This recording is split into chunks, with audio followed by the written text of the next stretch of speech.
मैं रोज देर से काम पर जा रहा हूँ। तुम इतनी आलसी क्यों हो? अरे अभी तो सुबह ही हुई है, जरा देर और सो लेने दो। माँ ने सही कहा था, जिम्मेदारी निभाने की आदत डालनी चाहिए। हाँ हाँ, तुम्हारी माँ तो वैसे भी मेरी कोई गलती नहीं छोड़ती, हमेशा तुम्हें मेरे खिलाफ भड़काती रहती है। निधि, बात माँ या तुम्हारे बीच किसी लड़ाई की नहीं है। घर की जिम्मेदारियां हम दोनों की हैं। अगर तुम मदद करोगी तो चीजें आसान हो जाएंगी। अच्छा ठीक है, लेकिन तुम मुझसे इतनी सख्ती से बात मत किया करो। मैं कोशिश करूंगी जल्दी उठने की। ठीक है, गुस्सा मत करो। चलो अब मैं काम पर जा रहा हूँ। सोच रहा हूँ जाते जाते माँ से मिल लूं। कोई जरूरत नहीं है उस बुढ़िया से मिलने की। निधि, ये क्या कह रही हो? वो मेरी माँ है। हाँ, और वो मुझे बिल्कुल पसंद नहीं करती। तुम्हें रोज उनके पास जाने की कोई जरूरत नहीं है। निधि, ये सही नहीं है। खैर, मैं बाद में इस बारे में बात करूंगा। अभी काम के लिए निकलता हूँ। निधि फिर से सोने चली जाती है। आदि घर से निकल जाता है, लेकिन उसके चेहरे पर निराशा साफ झलकती है। आदि की माँ बाहर बैठी हुई है। हल्की ठंडी हवा चल रही है। वह अकेली बैठी है और राह तक रही है। तभी आदि वहाँ आता है। अरे आ गया तू, आज फिर देर कर दी। क्या हुआ, फिर से तेरी बीवी सो रही होगी? माँ, बस जरा घर में देर हो गई। हाँ, तेरी बीवी को तो और कोई काम ही नहीं है, बस सोती रहे दिन भर। उस कलमुही को कुछ और आता भी है। माँ, ऐसा मत कहो। निधि अब कोशिश कर रही है। हाँ, दिख ही रहा है उसकी कोशिश। तू रोज देर से आता है, थका हारा, और वो आराम से सोती रहती है। बहू नाम की चीज तो घर संवारती है, तेरा साथ देती है, मगर इसे देखो, कुछ परवाह ही नहीं। माँ, बस थोड़ा सब्र करो, सब ठीक हो जाएगा। बता, कुछ खाया पिया कि नहीं? सुबह तो जल्दी में चला जाता है और रात को भी सीधे सो जाता होगा। हाँ माँ, खाया था, लेकिन तेरे हाथ का बना खाना मिले तो दिन बन जाए। तो कह दे उस बहू से कि थोड़ा सीख ले। मैं उसे कुछ नहीं कहूंगी, बस तुझे भूखा प्यासा न रखे। माँ, वो उतनी बुरी नहीं है, बस अभी थोड़ी लापरवाह है। धीरे धीरे समझ जाएगी। तू ही जान बेटा, पर मेरी नजर में तो वो घर संभालने लायक नहीं लगती। अच्छा सुन, एक कप चाय तो पीकर जा, तेरा मन भी हल्का हो जाएगा। नहीं माँ, आज बहुत देर हो गई है। अगर सेठ जी को पता चला तो वो मुझे काम से निकाल देंगे। चल अब मैं चलता हूँ, अपना ध्यान रखना।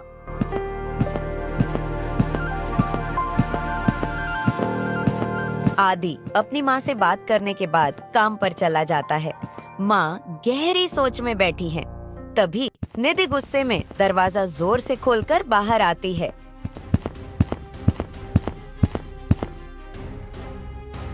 अम्मा जी बहुत अच्छा बोल रही थी ना मेरे बारे में। सोच रही थी कि मैं सुन नहीं रही। मुझे अंदर से सब आवाजें आ रही थी। तो अब तू छुपकर बातें सुनने भी लगी। वैसे भी सच कड़वा ही लगता है, तुझे बुरा लगना तो लाजमी है। हाँ, मैं ही सबसे बुरी हूँ। बेटा आपका दूध का धुला है और आप तो देवी हैं। हाँ, मैं तो देवी ही हूँ, क्योंकि मैंने अपना पूरा जीवन अपने बेटे और परिवार के लिए लगा दिया।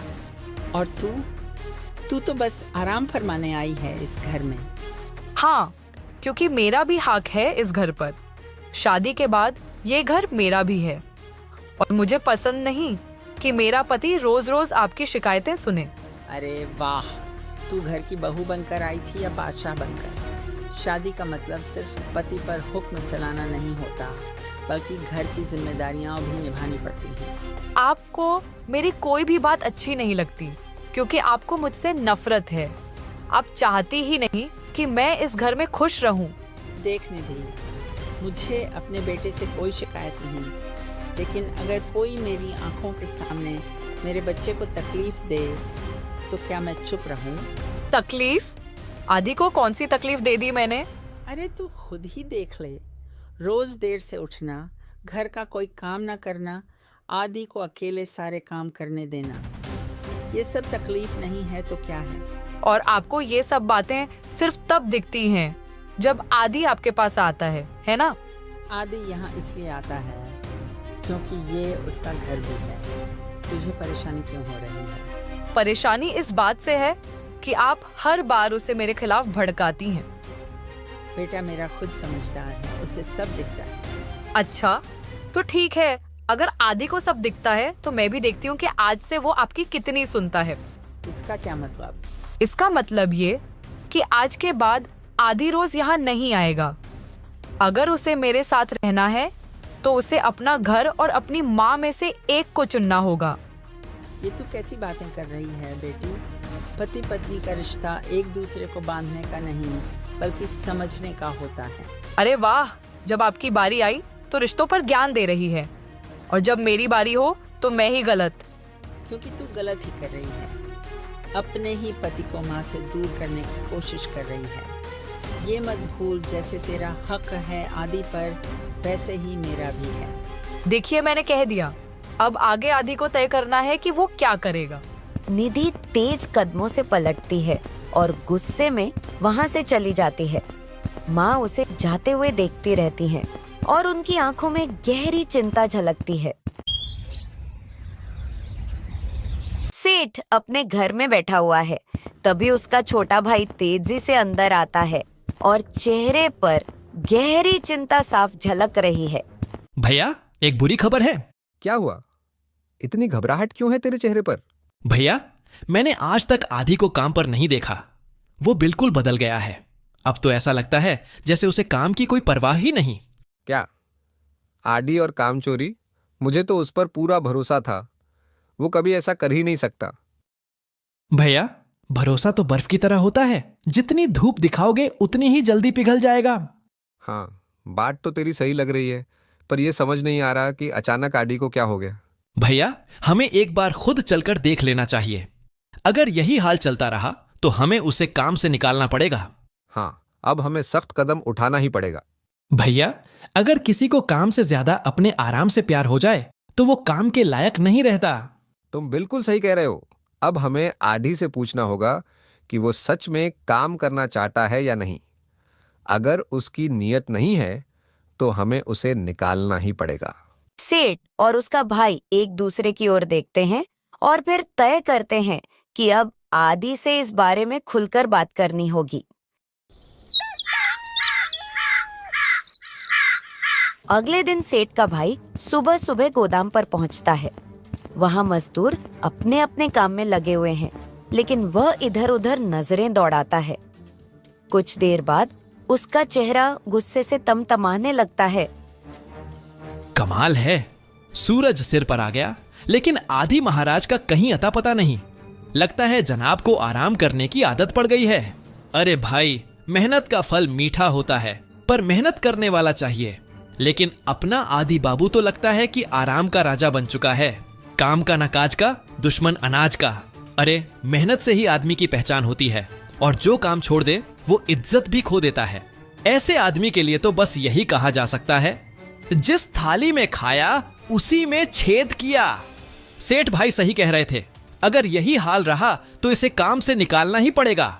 वह गुस्से में वहां इधर उधर टहलने लगता है। उसकी आंखों में आदि के लिए अब सिर्फ नाराजगी ही दिख रही थी।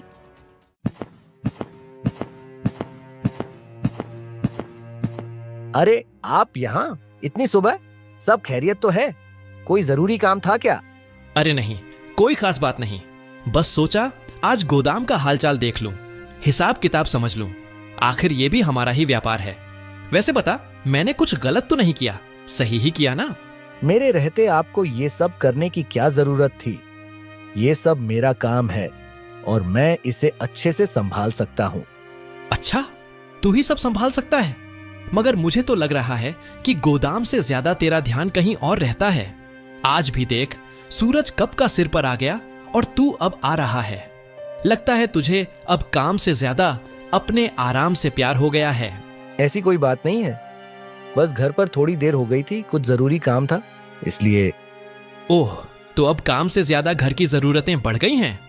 देख आदि, काम की अपनी अहमियत होती है और वक्त की अपनी। ये गोदाम कोई तेरा घर का कमरा नहीं है कि जब मन किया आ गए, जब मन किया चले गए। यहाँ वक्त पर आना और मेहनत करना पड़ता है। मैं समझता हूँ वक्त की अहमियत को। आप ऐसे मत समझिए कि मैं काम को हल्के में लेता हूँ। मैं अपनी जिम्मेदारी अच्छे से निभा रहा हूँ। अरे भाई, जिम्मेदारी निभाने वाले ऐसे नहीं होते। ये तो वही बात हो गई, जो सोता है वो खोता है और जो जागता है वही पाता है। लेकिन हमारे आदि बाबू तो नींद से मोहब्बत कर बैठे हैं। लगता है अब तुझे काम से ज्यादा आराम की फिक्र है। नींद से मोहब्बत की बात कर रहे हैं आप?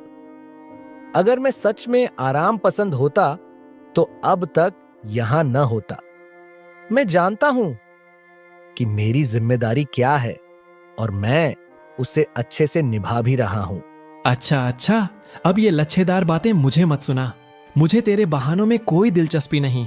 अगर तुझे कुछ कहना है तो जाकर भैया से कहना। मैं अब और कुछ नहीं सुनने वाला। सेठ का भाई आदि को लेकर तेजी से उसे सेठ के घर की ओर लेकर जाता है। आदि कुछ बोलना चाहता है मगर सेठ का भाई उसे घसीटते हुए अंदर ले आता है। भैया, पहचानिए तो सही, ये वही शख्स है जिस पर आपको सबसे ज्यादा भरोसा था। सोचिए, हम सब इसे समझते थे कि ये सबसे ईमानदार आदमी है, लेकिन असलियत तो कुछ और ही निकली। काम पर जाना छोड़ दिया और घर पर बैठकर आराम करने लगा। आदि, तू अब तक गोदाम क्यों नहीं पहुंचा? ये कौन सा नया तरीका है काम करने का? अब तुझे नौकरी खेल लगने लगी है। भैया, मैंने पहले ही कहा था, ये अब आलसी हो गया है। इसे काम में कोई दिलचस्पी नहीं रही, बस बहाने बनाकर दिन निकालने हैं। अब देखिए, अभी ये कोई नया नाटक लेकर आएगा। वैसे भी जो सोता है वो खोता है और जो जागता है वही पाता है। लेकिन हमारा आदि बाबू तो लगता है कि नींद से इश्क कर बैठा है। मुझे तुझसे ये उम्मीद नहीं थी आदि। मैं तुझे अपना सबसे भरोसेमंद आदमी समझता था, लेकिन तुझे तो जैसे अब काम की परवाह ही नहीं रही।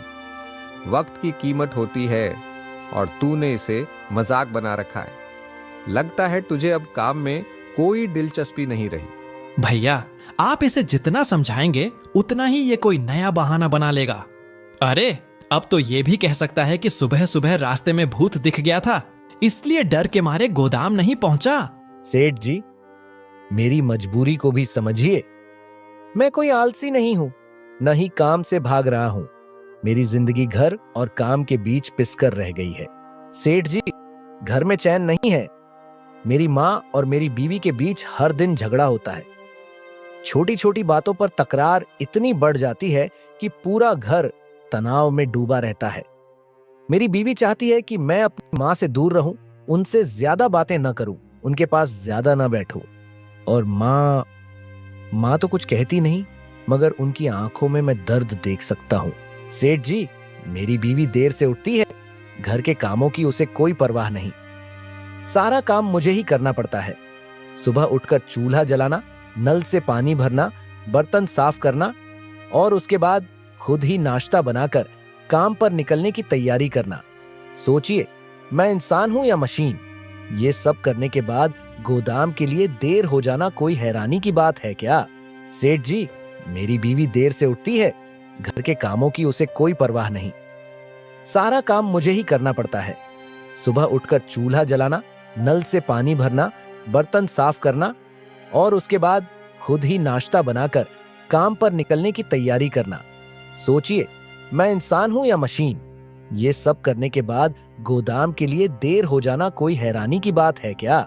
मैं ये सब इसलिए नहीं बता रहा कि मैं अपनी जिम्मेदारियों से भाग रहा हूं। नहीं, मैं समझता हूं कि काम सबसे ऊपर होता है और मैं उसे पूरे दिल से करता हूं। लेकिन जब हालात मेरे हाथ में ही नहीं होते, तब मैं क्या करूं? घर में सुकून नहीं, काम पर सुकून नहीं, मैं आखिर कहां जाऊं? आदि, मैं तेरी परेशानी समझ सकता हूं, लेकिन व्यापार भावनाओं से नहीं चलता। अगर हर कोई अपनी निजी जिंदगी की परेशानियों को काम पर हावी कर ले, तो फिर धंधा कैसे चलेगा? सेठ जी, मैं वादा करता हूं कि अब से ऐसा नहीं होगा। मैं किसी भी तरह से अपने हालात को मैनेज करूंगा, चाहे जितनी भी मुश्किल आए। बस आप मुझ पर भरोसा बनाए रखिए। मुझे एक आखिरी मौका दीजिए। ठीक है, मैं तुझे एक आखिरी मौका दे रहा हूं। लेकिन ध्यान रहे ये आखिरी बार है। अगर कल से फिर 1 मिनट की भी देरी हुई तो तुझे इस काम से निकालना पड़ेगा और इस बार कोई बहाना नहीं सुना जाएगा। सेठ जी, मैं आपका बहुत आभारी हूं। कल से आपको मुझसे कोई शिकायत नहीं होगी।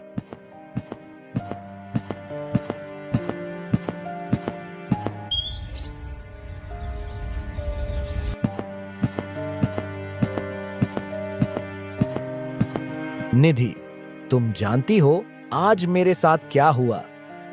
सेठ ने मुझे सबके सामने डांट दिया, मेरी इज्जत मिट्टी में मिला दी, और ये सब सिर्फ तुम्हारी वजह से हुआ। मैंने क्या किया आदि? तुम्हें सच में नहीं पता? तुम्हारी इस आलसी आदत की वजह से मैं रोज लेट होता हूं। तुम्हें सुबह जल्दी उठने में तकलीफ होती है, घर का कोई काम तुम्हें नहीं करना, ऊपर से तुमने मुझे माँ से मिलने तक से मना कर दिया। मैं बाहर दुनिया की परेशानियों से लड़ता हूँ और घर में भी चैन नहीं मिलता।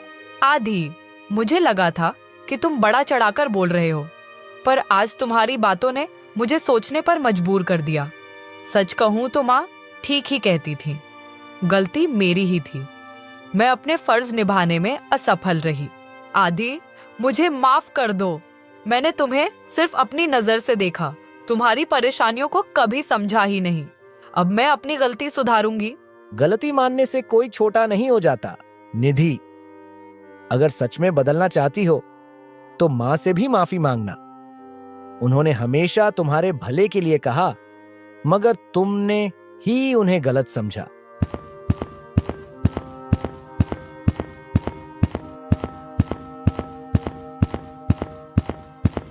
माँ जी, मैं आपसे माफी मांगना चाहती हूँ। मैंने हमेशा आपको गलत समझा, मगर असल में गलती मेरी ही थी। मैंने घर की जिम्मेदारी नहीं निभाई, आदि का साथ नहीं दिया और आपको भी तकलीफ दी। मैं सच में शर्मिंदा हूँ। अब ये सब कहने का क्या फायदा बहू? जब मैंने तुझे समझाने की कोशिश की थी तब तो तूने मेरी एक न सुनी, उल्टा मुझे ही बुरा भला कहती रही। माँ, अब मुझे अपनी गलती का एहसास हो गया है। मैं सच में बदल जाऊंगी। प्लीज मुझे एक मौका दीजिए।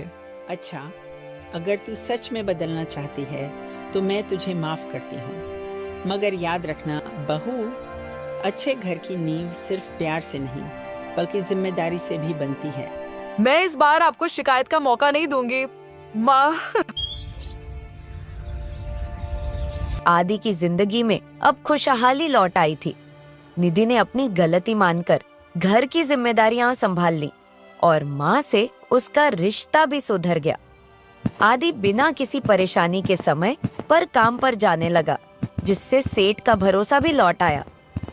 अब घर में शांति थी और आदि की मेहनत रंग लाने लगी। अगर आपको ये वीडियो अच्छा लगा तो कृपया इस चैनल को लाइक, शेयर और सब्सक्राइब जरूर करें। धन्यवाद।